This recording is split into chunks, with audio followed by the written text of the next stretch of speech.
आता तुतारी वाजल्याशिवाय भाषण सुरू करता येत नाही. आपल्या सगळ्यांचेच मार्गदर्शक, सन्माननीय आमचे सगळ्यांचेच संसदेतले मार्गदर्शक माननीय शाहू महाराजजी, ज्यांच्यासाठी आपण आज इथे जमलेलो आहोत असे गणपतराव पाटीलजी, माझे बंधू बंटी सतेज पाटील, ज्यांचं मार्गदर्शन आपण गेले अनेक वर्ष ऐकतोय आणि त्याच्यातून दरवेळेस बोध घेतो असे ढोबळे साहेब, श्री व्ही पाटील, भूषण राजे होळकर, संजय पवार, रावसाहेब इलावडे, राजीव आवाळे, व्यासपीठावर सर्वांनी व्यासपीठ आणि उपस्थित बंधू आणि भगिनींनो, कार्यक्रमाला बराच उशीर झाला. आम्हालाही सगळ्यांना इचलकरंजीला जायचं आहे, आपल्याला महाराजांचंही भाषण ऐकायचं आहे. त्याच्यामुळे व्यासपीठावरील सर्वच मान्यवर आणि उपस्थित बंधू आणि भगिनींनो, मी आधीच्या सगळ्याच भाषणांच्या बद्दल सगळीच भाषण ऐकत होते आणि विचार करत होते की या संपूर्ण भागामध्ये गेले 70-75 वर्ष जर एका विचाराने हा भाग चाललेला आहे तो म्हणजे महात्मा गांधींच्या काँग्रेसचा विचार या सगळ्या भागामध्ये चाललेला. त्यामुळे काँग्रेसवर प्रेम करणारे, विश्वास ठेवणारे आपण सगळे लोक आहोत. आणि बंटी दादा, तुम्ही काळजी करू नका, सबका हात विकास तो होणे वाला है, पण तो कुणाच्या हाताने होणार आहे तर सारों के साथ होने वाला है. तो सारे पाटलांच्याच हाताने होणार आहे, ह्याच्या बाबतीत मनात कुठली शंका नाही. त्यांच्या कुटुंबातलं योगदान, सारे पाटलांच्या कुटुंबाचं योगदान गेले अनेक दशकं या भागात त्यांचं काम आपण सगळ्यांनी पाहिलेलं आहे. आणि गणपतराव पाटलांना एका विश्वासाच्या नात्याने महाविकास आघाडी ही एक फार मोठी जबाबदारी दिलेली. कारण का हे इलेक्शन हे फक्त या भागातलं किंवा कोल्हापूर जिल्ह्याचं नाही आहे, या महाराष्ट्राच्या स्वाभिमानाचं इलेक्शन. मी विचारलं मगाशी समोर कुठली चिन्ह आहेत, त्यांनी सांगितलं कुठली तरी आघाडी हे चिन्ह आहे. कबशी आहे. ए बाबा, कबशीचं चेष्टा करू नको. मागच्या वर्षी ह्याच दिवशी मीच कबशीच्या मागे होते. ह्याचं कारण असं की 1 वर्षापूर्वी आमच्याकडे न पक्ष होता न चिन्ह होतं, काहीच नव्हतं. फकीर ते आम्ही, काही नव्हतं. म्हणजे ह्याच्यावर आणि आयुष्यात खाली काय कोण घेऊन जाऊ शकतं आयुष्यात, अशा परिस्थिती मी मध्ये होते. आणि माझ्या पांडुरंगावर फार विश्वास आहे. मी माझ्या पांडुरंगाला म्हणाले की असं काय रे माझ्या पांडुरंगा, माझं चुकलं की पक्ष, चिन्ह, आमदार सगळीच गेली तिकडे, पण माझ्या पांडुरंगाच्या मनात काहीतरी माझ्यासाठी वेगळं होतं. तुम्ही विचार करून बघा की अशी एक वस्तू होती जी आजकाल लागतच नाही. कारण का वेळ आता मोबाईलमध्येच दिसते, त्याच्यासाठी पैसे खर्च करायला लागत नाही आता. आणि त्याच्यामुळे माझ्या पांडुरंगाच्या ध्यानात कदाचित त्याचा आशीर्वादच असेल माझ्या मागे. त्याच्यामुळे माझ्या पदरात मागच्या वर्षी याच तारखेला मी विचार करत होते, अमोलदादा कोल्हेंना मी विचारायचे की अमोलदादा कुठल्या चिन्हावर लढूया. म्हणलं असं करा, काय आपल्याला पक्ष नाही, चिन्ह नाही, काहीच नाही, काय करूया. तुम्ही म्हणायचे मी काय चिन्ह घेऊ. तुम्ही असं करा, कबशी घ्या. म्हटलं तुम्ही काय घेणार. म्हणजे पंखा, कपाट, काय जे मिळेल काहीतरी घेऊया. पण आमची विचारधारा कन्फ्युज होती म्हणून आम्ही ही चिन्ह घेत नव्हतो. आमची विचारधारेबद्दल पूर्ण स्पष्टता होती म्हणून आम्ही हे चिन्ह देत होतो. कारण का आमच्या हक्काचं चिन्ह दुसरा घेऊन गेला होता म्हणून आम्ही हे केलं. त्याच्यामुळे आणि माझ्या पांडुरंगाच्या मनात कसं आलं बघा. आता जिरगे बंधू इथे आहेत, त्यांचं उद्घाटन कधीतरी झालं असेल, तेव्हा माझा तुतारीवाला माणूसच राहिला असेल ना कार्यक्रमाच्या.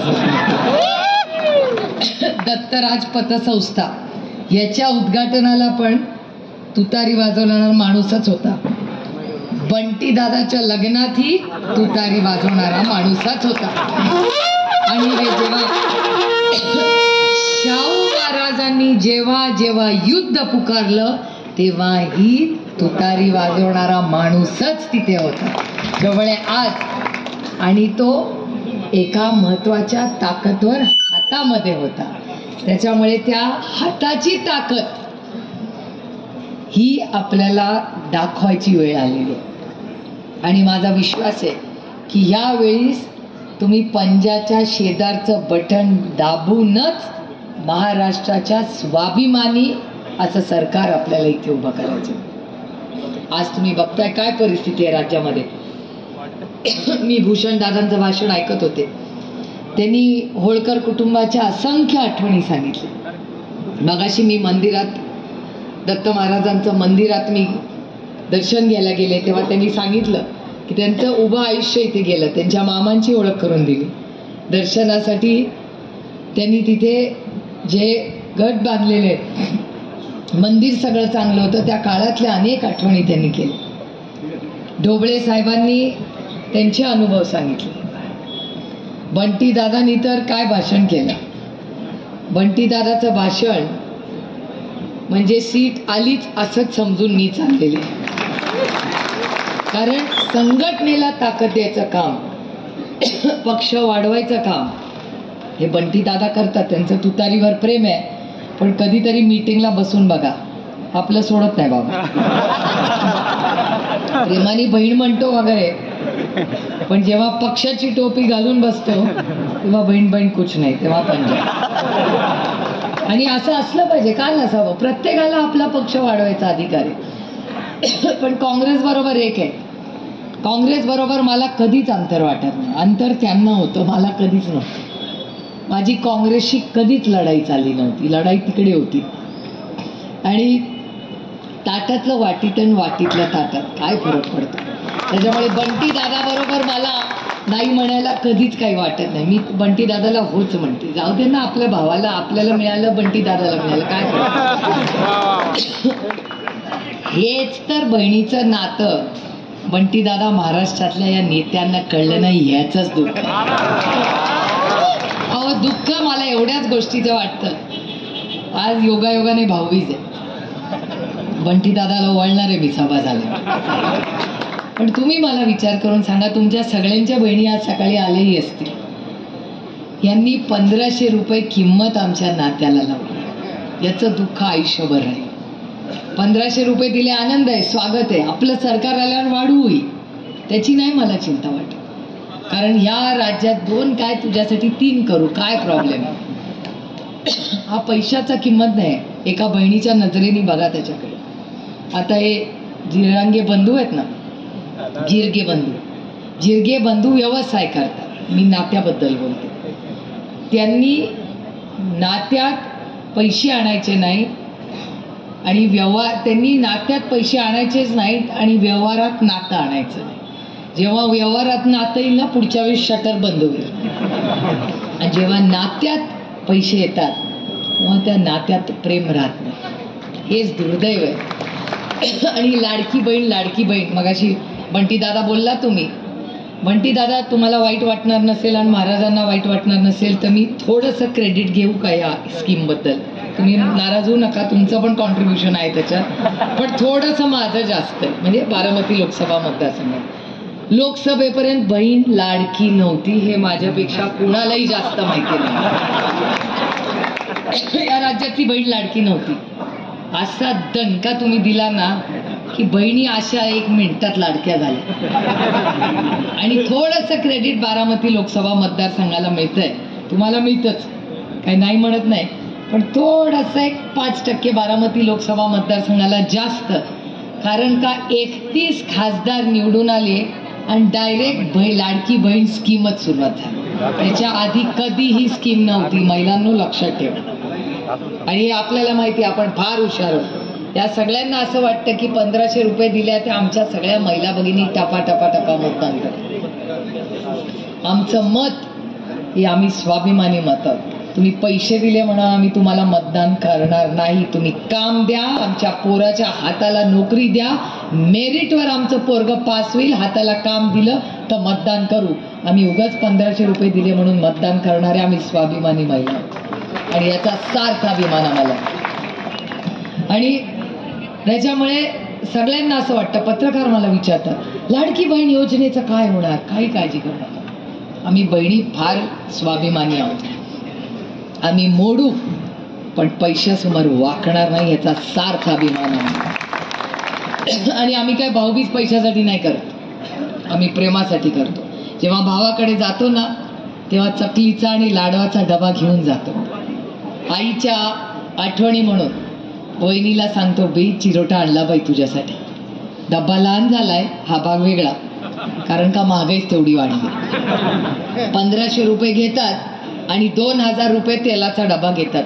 बंटी भाऊ म्हणले, खरे माझ्या घरून डबा आलाय तो जरा लहान झालेला आहे म्हणूनच टोमडा मगाशी तुम्हाला बसला, कारण का नाही तर मोठे स्टीलचे डबे माझ्याकडून जायचे, यावेळेस हाफ साईजचे गेले.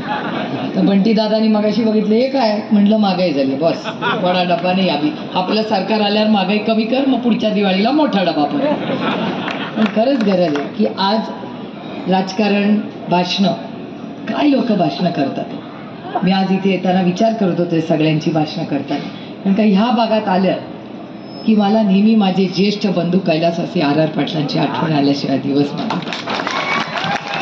आबा माझा ज्येष्ठ बंधू, आजही आबाला जाऊन 9 वर्ष झाली, अजूनही तो क्षण माझ्या डोळ्यासमोर उभा राहतो. लीलावती हॉस्पिटलला वहिनी मंदिरात गेल्या, त्या प्रार्थना करत होत्या. डॉक्टर म्हणला काही सांगता येत नाही. तात्या आबांचे भाऊ कोसळून खुर्चीवर बसून ओक्साबोक्शी रडत होते. मी तिथे उभे होते. 6 डॉक्टर होते. आबा झुंज करत होते, लढत होते. आणि मी डॉक्टरला म्हणत होते, काही करा, प्रयत्न करा, प्रयत्न करा, प्रयत्न करा. आणि माझ्या डोळ्यासमोर ती लाईन सरळ झालेली आबाची, मी माझ्या डोळ्याने एकटी उभी होते. कसं विसरेन मी. त्या सगळ्या संघर्षाच्या काळात R.R. पाटील ज्या पद्धतीने महाराष्ट्राच्या प्रत्येक कुटुंबाबरोबर उभे राहिले हे ते विसरले असतील, मी नाही विसरले.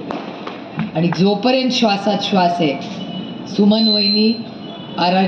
आबाची आई आणि त्याच्या पोरांसाठी व्यासपीठवर नाही, ही पण मायबाप जनता आयुष्यभर आबासाठी उभी राहील ह्याच्याबद्दल माझ्या मनात विश्वास. आणि परवा एका भाषणात उल्लेख काय झाला, मला प्रचंड अस्वस्थता वाटली. ही महाराष्ट्राची संस्कृती नाही. मी स्वतः R.R. आबांच्या बायकोला फोन केला, वहिनींची मी माफी मागितली की वहिनी मी हात जोडून तुमची माफी मागते की आबाबद्दल जे भाष्य केलं हे महाराष्ट्राच्या संस्कृतीला न शोभणार आहे.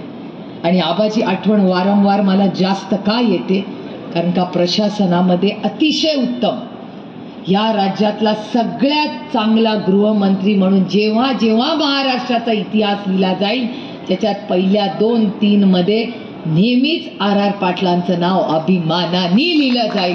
हे आपण सगळ्यांनी पाहिजे. तुम्ही म्हणला 1500 रुपये म्हणता तुम्ही, महिलांची मतं मिळतील. कशी आम्ही मतं या सरकारला देणार.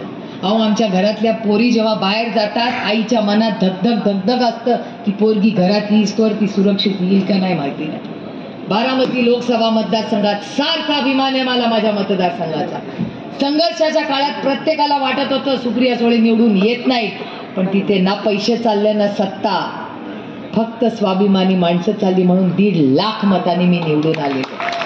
एक सत्तेचं पद आमच्या बाजूनी नव्हतं, सगळी विरोधात.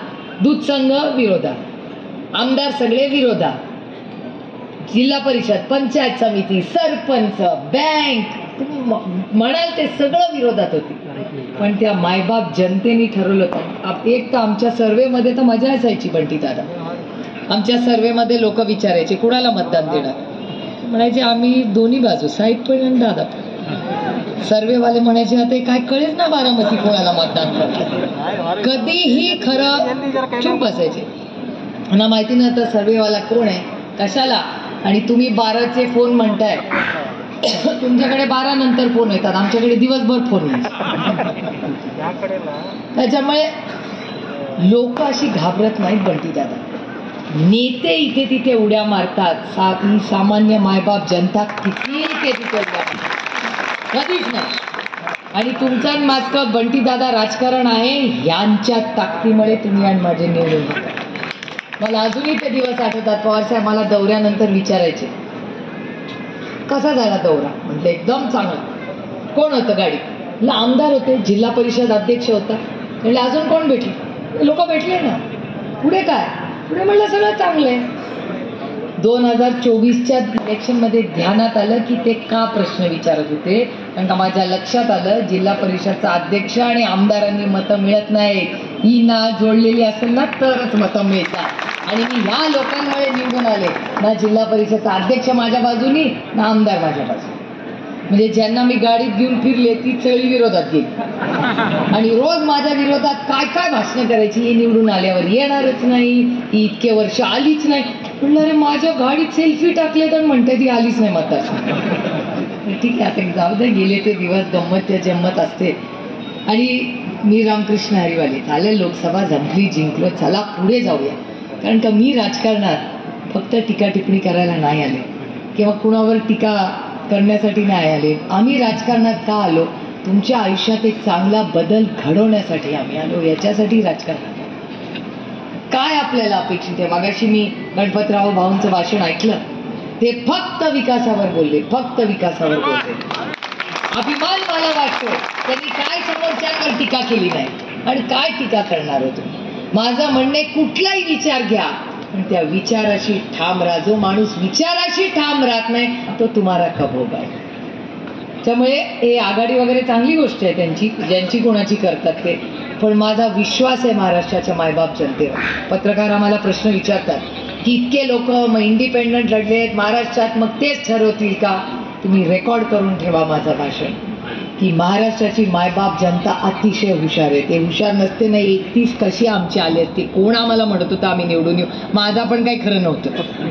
जो यायचा तो म्हणायचा 50-50 फोन, बारामतीत काय चाललंय? सगळे म्हणायचं काय सांगता येत नाही बाबा, काय सांगता येत नाही. नाही वाटत यावेळेस ताईचं काय खरं दिसत नाही, काय पण सांगता येत नाही. खरं मला सांगा, इथल्यापैकी किती लोकांना वाटलं होतं की मी 1.5 लाख मतांनी निवडून येईल? खरं सांग. 1 2 3 4 5 आणि आता सगळीच करतील. पण मी माझं तुम्हाला सांगते, आमच्या ना गडे गंमत आहे. त्या बाजूला अति आत्मविश्वास आहे आणि माझ्यात कमी आत्मविश्वास. त्यामुळे त्यांना वाटलं तर 2 लाखांनी लागते आणि मला वाटतं काय सांगतात ना बाबा. पण ही गोष्ट खरी आहे की या राज्यात आदरणीय पवारसाहेब सातत्याने का म्हणतात की सरकार आपल्याला बदलायचंय. सरकार कशासाठी बदलायचंय? आपल्याला 1500 रुपये तर जरूर वाढवायचे, पण तुम्ही कष्ट करणाऱ्या शेतकऱ्याला त्याचा हमी भाव द्यायचा आपल्याला. ह्याच्यासाठी आपल्याला सरकार बदलायचं. तुमच्या कांद्याला भाव मिळाला पाहिजे, सोयाबीनला भाव मिळाला पाहिजे, कपासाला मिळाला पाहिजे, कारखाने चांगले चालले पाहिजे. अहो यांच्या मर्जीप्रमाणे साखर कारखाने. एक तर मला तर काय बोलायची ती बीजेपी जाल माझ्या विरोधात बोलाय. यांचे साखर कारखाने म्हणले माझा एक पण. माझ्या वडिलांनी सगळ्यात मोठी कृपा माझ्यावर केली म्हणजे स्वतः साखर कारखाना काढला नाही. जे काढले ते उत्तमच चालवले, पण स्वतःकडे एकाची मालकी घेतली नाही. माझ्या नावावर एकही साखर कारखाना नाही. आणि मला चालवता पण साखर कारखाना दुसऱ्याचा चालवून दाखवेल, पण स्वतःचा. याचं कारण मी व्यवसाय करायला आलेच नाही. मी तुमच्यासाठी चांगले निर्णय घेण्यासाठी मी खासदार झालेले, म्हणून तुम्हाला मतं मागते. हो, तुम्ही आपलं सरकार आल्यानंतर या राज्यातली प्रत्येक महिलेची सुरक्षिततेची जबाबदारी बंटी दादा तुम्ही गृहमंत्री राहिलेला तुम्हाला घ्यावी लागेल. आणि मी तुम्हाला शब्द देतो की आम्ही घेणार. तुम्ही विचारणार कसं घेणार? आर आबा जेव्हा गृहमंत्री होते तेव्हा सुरक्षित होता की नाही? मग तेच पोलीस होते ना. प्रॉब्लेम पोलिसांचा नाही आहे, प्रॉब्लेम त्या मंत्र्याचा आहे. कारण का वर्दीची भीतीच कोणाला राहिली. आज ज्याला वाटतंय मोठी गाडी आहे तो आमच्या पुण्यातच ऍक्सिडेंट करतो, निघून जातो. कुणाच्या जीवावर करतो? 2 कोटी रुपयाची तुझी गाडी म्हणून तू गरीब माणसाला उडवून जाशील, रक्त तपासण्याचा बदल करशील? नाही चलेगा. या राज्यामध्ये प्रत्येक माणूस VIP आहे. फक्त ते VIP नाही ज्यांच्याकडे पैसे जास्त आहेत. हे आपल्याला बदलायचं. आणि त्याच्यासाठी स्वाभिमानी सरकार. माझी लढाई कशासाठी आहे? मी त्यांच्यावर गेले असते मंत्री झाले असते. का नाही मी गेले? कारण का मी एक स्वाभिमानी मराठी मुलगी आहे. वडिलांचा अधिकार त्यांनी मागितला असताना तर सगळं प्रेमाने देऊन टाकलं असतं. हेच तर बहिणींचं प्रेम त्यांना कळलं नाही. पण प्रेमाने मागायचं ना, हिसकावून नाही घ्यायचं. हिसकावून घेतलं तर काहीच येणार नाही. प्रेमाने मागितलं तर सगळं देऊन देऊ. काय लागतं? आता मी दत्ताच्या मंदिरात गेले, खाली हात आत्यावर खाली हात जाते, कुठलं गटुडं घेऊन वर जाणार आहे? खरं सांगा, काय लागतं माणसाच्या आयुष्यात? आणि मी तर मगाशी आठवण करत होते की GST आलं ना तेव्हा ते आपल्याकडे म्हणतात ना, दत्त दत्त दत्ताची गाय, दत्ताचं दूध, बरोबर ना? गाईचं दूध, दुधाची साय, साईचं तूप, दही, दहीचं ताक, ताकाचं लोणी, लोणीचं तूप झालं. आता विचार करा, जे जे त्या सगळ्या बायका आपल्या महिला बोलल्या ना, गाय सोडून सगळ्यावर GST. विचार करा तुम्ही. मी एक बोलले होते, मला आठवते पार्लमेंटमध्ये, कारण GST आता इथे बंटी दादा आहेत म्हणून हे भाषण करत नाहीये मी, पण राहुल गांधींचं मी मनापासून जाहीरपणे कौतुक करते की त्यांनी शब्द दिलेला आहे की जेव्हा महाविकास आघाडीचं केंद्रात सरकार आलं ना आलं किंवा इथे आलं तरी आपण पहिली मागणी केंद्र सरकारकडे करू की ह्या राज्यातल्या देशातल्या प्रत्येक शेतकऱ्याला जी जी वस्तू लागते त्याचा GST शून्यावर आम्ही आणू, हा शब्द तुम्हाला मी देतो. आणि महाराष्ट्रात काय होतं? महाराष्ट्राचं सरकार आहे, तुम्हाला माहिती आहे ही गोष्ट, महाराज साहेबांना माहिती आहे की GST काउन्सिल, KPI तुम्हाला महाराष्ट्रात सगळ्यांना माहिती आहे का नाही? महिलांना तुम्ही पण ऐका, ही महत्वाची गोष्ट आहे. या देशामध्ये GST जे ठरवतात ना, आता महागाई कशामुळे वाढलेली आहे? यांनी GSTचा घोळ घातलाय सगळ्यांनी म्हणून. GST काउन्सिल असते, GST काउन्सिलमध्ये सगळ्यात उच्च गट ते ठरवतात GST किती लावायचा कशा. म्हणजे आता मोबाईलवर 10%, 20%, माईकवर या चष्म्यावर किती GST लावायचा हे GST काउन्सिल ठरवते. GST काउन्सिलमध्ये ह्या राज्यातला फक्त फायनान्स मिनिस्टर जाऊ शकतो, दुसरं कोणी जाऊ शकत नाही. फक्त फायनान्स मिनिस्टर, दुसऱ्या कोणालाही बोलायचा अधिकार नाही. म्हणजे उद्या बंटी दादा कॅबिनेट मिनिस्टर झाले, GST काउन्सिलमध्ये गेले, तुम्ही जर गृहमंत्री असाल तर तुम्हाला बोलता येणार नाही. तुम्ही जर अर्थमंत्री असला तरच तुम्हाला बोलता येईल, नाही तर तुम्हाला बोलता येत नाही. हा नियम आहे GST काउन्सिलचा. या राज्यामध्ये 3 वर्ष झाली GST काउन्सिलमध्ये ह्या राज्यातून अर्थमंत्री गेलेला नाही. त्याच्यामुळे महाराष्ट्राच्या वतीने ह्या सरकारमध्ये कोणीही GST काउन्सिलवर बोलत नाही. मी शब्द तुम्हाला देते, महाविकास आघाडीचं सरकार आल्यावर प्रत्येक GST काउन्सिलला महाराष्ट्राच्या वतीने मंत्री हजर राहील, लढेल आणि महाराष्ट्राला न्याय मिळवून देईल. किती तुम्हाला उदाहरणं देऊ, किती तुम्हाला उदाहरणं देऊ या गोष्टीची, या सरकारची. अहो फक्त तुम्ही आम्हाला इलेक्शन आल्यानंतर, भाई तुम्ही इथे बसलेला आहात, तुमचं नाव काय दादा? हा, वसीमबाई. वसीमबाई जिथे बसतात ना तिथे माझ्या समोरचे बसतात दिल्लीला, महाराज साहेबांना माहिती आहे. म्हणजे तुम्ही ते नाही आहात पण तिथे बसतात. मी इथे बसते सेकंड रोला आणि ते तिथे फर्स्ट रोला बसतात. आणि आपल्या वक्फ बोर्डची, माझा काही विरोधी नव्हता त्याला, पण माझं म्हणणं होतं वक्फ बोर्डची जर तुम्हाला जमिनी हव्या असतील तर तुम्ही समाजातल्या लोकांचं मार्गदर्शन घ्या, सगळे मिळून निर्णय घेऊ. पण तुम्ही कुठल्याही समाजाबद्दल आधी, उद्या त्यांचं घेतलं, उद्या दत्त मंदिरात म्हणतील की दत्त मंदिर आमचं आहे. हो भूषण भाऊ, ध्यान रखो, तुमच्या मामांना सांगून ठेवा, हे लोकांचा काय भरोसा नाही, संभाल के रहो. तुम्ही मला सांगा, त्यांच्या समाजाचा इश्यू येतो तो त्यांनी सोडवावा, त्यातल्या पाहिजे तर वकील घाला, एक्सपर्ट घाला, कुणालाही घाला, पण त्या समाजाचे सगळे लोक असायला होते का नाही? एवढी मोठी लढाई तिकडे झाली. मी उठून त्या गृहस्थांना सांगितलं, त्यांना तुम्हाला नाही सांगितलं, ते तिथेच बसले होते, आणि मी त्यांना सांगितलं हे बघा बाकी काही करा पण आम्ही सगळे मिळून, महाराज साहेब होते तिकडे आणि त्यांनी, आम्ही सगळे काँग्रेस, आम्ही सगळ्यांनी उठून सांगितलं की वक्फ बोर्डची जमिनीचं बिल आम्ही पास होऊ देणार नाही म्हणजे नाही. आणि आमच्या सगळ्यांच्या लढाईवर महाराजांचे तुम्ही सगळ्यांनी जाहीर आभार मानले पाहिजेत. महाराजांना आम्ही म्हणलो महाराज तुम्ही घोषणा देऊ नका, ते म्हणले नाही मी ते महाराज नाही, मी ते कोल्हापूरचा खासदार म्हणून आहे, ते पण घोषणा देतो ते आमच्या बरोबर आहे. आणि आमच्या तुम्ही दिलेल्या ताकदीमुळे आपण वक्फ बोर्डचा जो शिवाय त्याची कमिटी झाली आणि आज तुम्हाला न्याय द्यायचा प्रयत्न करतो. आणि हा वक्फ बोर्ड म्हणजे एका समाजाचा इश्यू नाही आहे. आज ती सुरुवात वक्फ बोर्डमध्ये झाली आहे, उद्या सगळ्यांच्या घरात ते जातील. आमचं घर मोडलं, आमचं घर फोडलं, आमचा पक्ष फोडला, आमचं चिन्ह नेलं, सगळं केलं. आता आम्हाला कोर्टात गेल्यावर आम्हाला सांगितलं आता मिळालं ना तुतारी वाजवणारा माणूस, कशाला पाजायचंय? मला बदलायचं नाहीच आहे. माझ्या पांडुरंगाने माझ्या पदरात टाकलं, मी खूप समाधानी आहे. मला त्यांचं काही नको आहे आणि मी दुसऱ्याचं काही घेत नाही. जे आपले आपले, दुसऱ्याचं कशाला उसणं पाहिजे. पण मला एक गोष्ट कळत नाही, आता ही लढाई त्या चिन्हासाठी नाही आहे, माझी लढाई ही तत्वासाठी आहे. आज आमचा पक्ष चेरला, उद्या पक्ष नाही तुमच्या घरात घुसून घेतील. त्याच्यामुळे ही लढाई माझी जी आता कोर्टात चालली आहे ना, ही लढाई तत्वासाठी आहे, महाराष्ट्रासाठी आहे, म्हणून मी लढते. मला लढायला माहितीही नव्हतं कसं लढायचं. एकुलती एक आई वडिलांना नव्हते, एवढ्या मोठ्या फॅमिलीत लहान होते, कधी लढायची वेळच आली नाही. एक तर कधी एवढं मागितलंच नाही. बाकीच्यांना जे पाहिजे ते मिळालं, मी समाधान होते. एका खासदारकी एकच तिकीट मागायची वर्षातून, 5 वर्षातून एकदा पक्षाला. बाकी काय तुम्ही म्हणाल ती पूर्व दिशा. पण मला खरं सांगा, की पक्ष नेलं, चिन्ह नेलं, याची सुरुवात महाराष्ट्रातला जर आम्ही हे युद्ध सोडून दिलं तर उद्या देश कसा चालेल? कोणीतरी हा देश जर चालला असेल तो अदृश्य शक्तीच्या मनमार्जीने नाही चालणार. हा देश हा फक्त आणि फक्त भारतरत्न डॉक्टर बाबासाहेब आंबेडकरांच्या संविधानाने चालणारा. आणि म्हणून माझी लढाई आहे. माझी लढाई कुठल्या व्यक्तीशी नाही.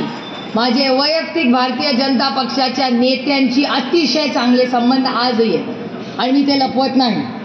मी बिनधास्त फोटो टाकते. आपल्याला चोरायला काय, जिसक्याला कर नाही त्याला डर कसं. आमचे कौटुंबिक संबंध आहेत आणि मी या मातीत का हे बोलते, कारण काही संस्कार आमचे कुणाशी झाले, विरोधकांशी पण चांगले संबंध ठेवायची या कृष्णा काठात जन्माला झालेले कैलासवासी यशवंतराव चव्हाणांचे संस्कार आहेत. आणि ते नुसते भाषणातून आणि फोटो लावून होत नाहीत बॅनरवर, ते कृतीमध्ये करून दाखवायचे असतात. कैलासवासी यशवंतराव चव्हाणांनी सांगितले, अरे विरोधक असला तरी काय झालं, तो दिलदार असला पाहिजे, पण समोरचा माणूस पण सुसंस्कृत असला पाहिजे, गणपतराव भाऊंसारखा.